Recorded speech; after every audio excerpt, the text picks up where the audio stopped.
Detik-detik buronan kasus korupsi di Purworejo ditangkap saat menghadiri pesta pernikahan.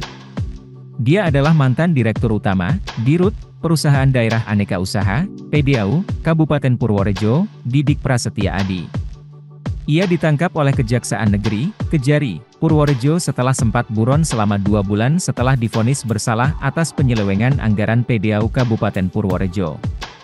Kasih Intel Kejaksaan Negeri, Kejari, Purworejo, Isandi Hakim menjelaskan, Dirut PDAU itu dijemput paksa pada Rabu, 1 Maret 2023, sekitar pukul 9.30 waktu Indonesia Barat. Hal itu dilakukan setelah Didik 3 kali mangkir panggilan eksekusi penahanan.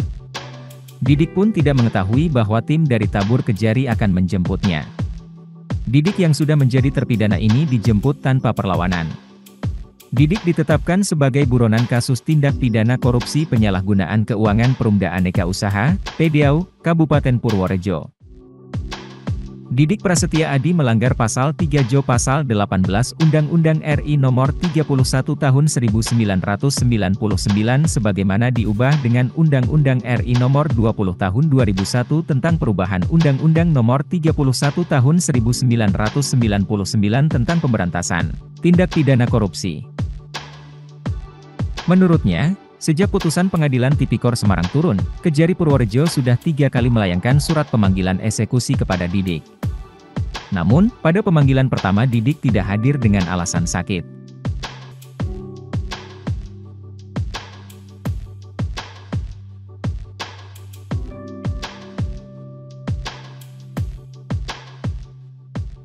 Terima kasih sudah nonton, jangan lupa like, subscribe, dan share ya!